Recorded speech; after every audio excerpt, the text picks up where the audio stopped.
Again, Fadikbe and Malam Mohammed have talked about the issue of planning. Indeed, Mr. Fadikbe, went on to talk about policy inconsistency,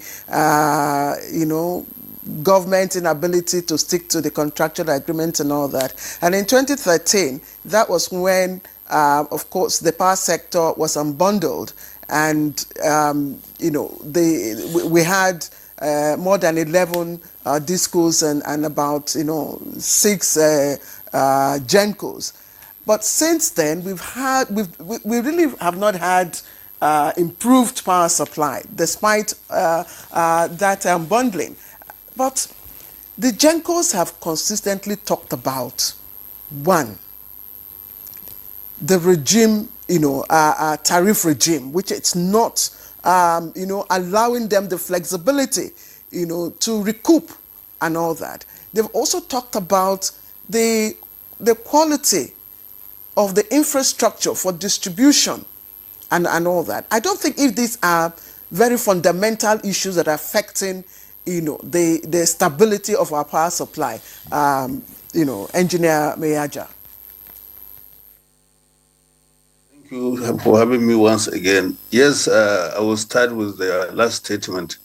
The issue of what the GEMCOs are raising are not really fundamental. The problem of power sector in Nigeria, I must confess to you, is a complex one. Let's look at it from a historical perspective. One, I was born in Unguru town, Yobe State, then Borno, then Northeast. April 1963, I started to understand my environment 5 years or 4 years later. Believe me, up to 1980-81, I have never witnessed a single time when light goes off. Not a second. So that is to tell you that time things were doing well. Subsequently, in the 80s, we started to have problems in the power sectors, and up to today, all efforts by government, so-called effort by government to get things turned around, could not. I could recall 1999 to 2000, when the Obasanjo's regime came in, they gave themselves 6 months. They said December 1999, they should have stable electricity. They couldn't. Not after 2003, up to 2007, up to today, no stability is not. There is no power stability in the country. So basically, like I said, it's a complex one. The issue of no planning is not the issue. I could recall 1975, there was a very big consultancy work engaged, that federal government engaged Motor Columbus, who is a Swiss company that produced Nigerian Electricity Master Plan, a very, very good document for planning. I was privileged to have one, about 6 or 7 volumes of about 55 centimeter, a volume each. It was a very complex look on corners of Nigeria, how it should be supplied, how the generation could be, how the transmission could be. Everything was spelled out, but it didn't work. Thereafter, through the political regimes, policies upon policies, programs upon programs, it never works. The unbundling issue, it never works. So the problems can be summarized to both political, economic, social, and technical problems. Political problems, as my friend, colleague has said, unprecedented change of government affects it. For example, we are privileged to be one of the contractors with a company I was chairman in one of the CBN-funded projects. Immediately there was change in government from, last year, there was change in CBN governor, then the project was almost got stalled. It has to be reviewed because of the dollar issue, from 2.5 billion to about 4.5 billion. So at the end, even as that, the dollar issue still prevail. The project almost gets stalled. This is what I mean by change in government. It happens more in during military regime, where 6 months or thereabout, government will be toppled, the policies will be disregarded. So that comes around policy inconsistency, policy strangulation of the system, where laws are enacted, laws are promulgated that make the system more complex. Like there was a law, such electricity law that has just been passed and it's come into force recently, creating so many companies, so making it more complicated to manage. The human resources was not planned for that. Not enough. There are a lot of engineers, but they are not properly trained. They don't know what to do. You put them there.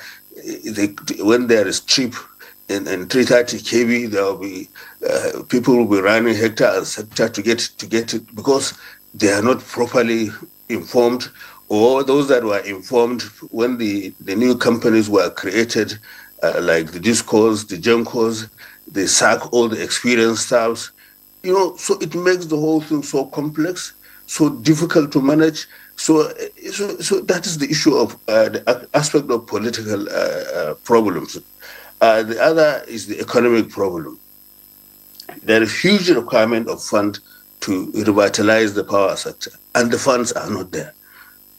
The issue of the new policy on this, what do you call it, the dollar exchange issue, makes everything very expensive. For example, substation 330 stroke 132 kV substation, 80 to 85% of the content is offshore. It's either in dollar or euro or anything. But so, and the income in the government post is not there. It's very little, so much such that it cannot fund the project.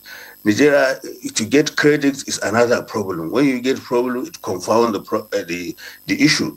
That is the issue of forex is a very big problem. Transmission line, for example, 70 to 75% of it are offshore. So where do you get the dollar to buy these things and construct the lines, the requirement you need?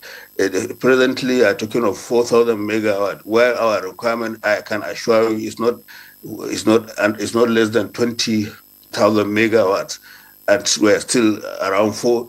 Where do you get the remaining balance? Where do you have the money? You see, you don't have the money. So now comes the issue of social problems. Vis-a-vis, you cannot separate social and political problems.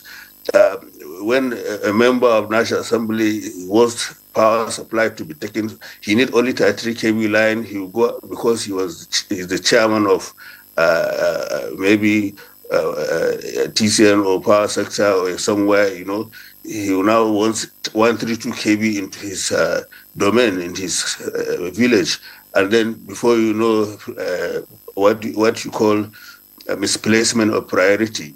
The EU, as government workers or the professionals, where you are not allowed to take decisions, political interest comes in.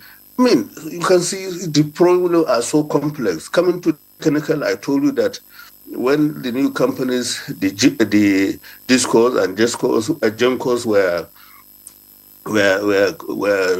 created, they sacked most of the techs. They said they are corrupt, they are this, and the people there today, I can assure you, they are more even corrupt than those ones that were sacked.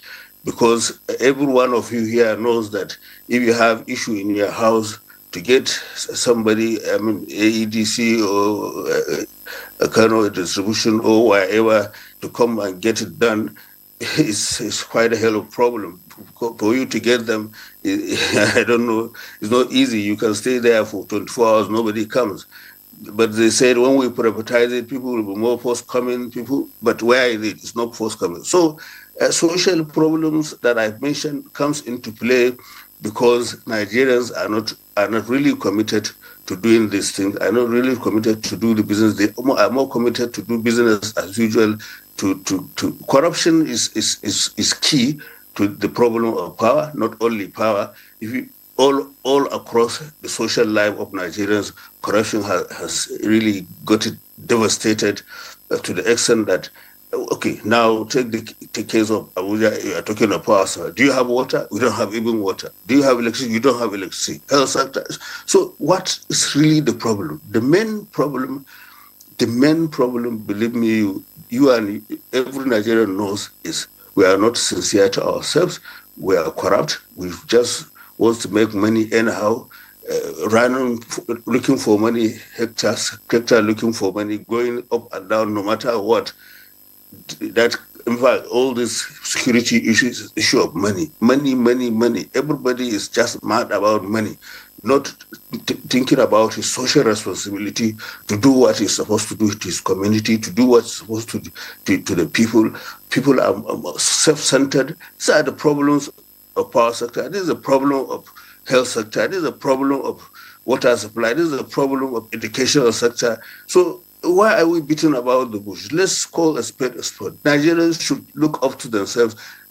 People should try to be good, at least within your own immediate environment. If you are a public servant or you are in a business, do the right thing, handle it professionally, get people trained, get people knowledgeable. If you do anything from an informed position, you do it better. These are some of the problems I quickly try to highlight. I am really part of the system. I know what we go through to get things done. It's unfortunate, honestly, the power sector to be stable. Once we don't change this aspect of doing business, we just forget it. I really sympathize. All right. Thank you very much, Engineer Mehaja, for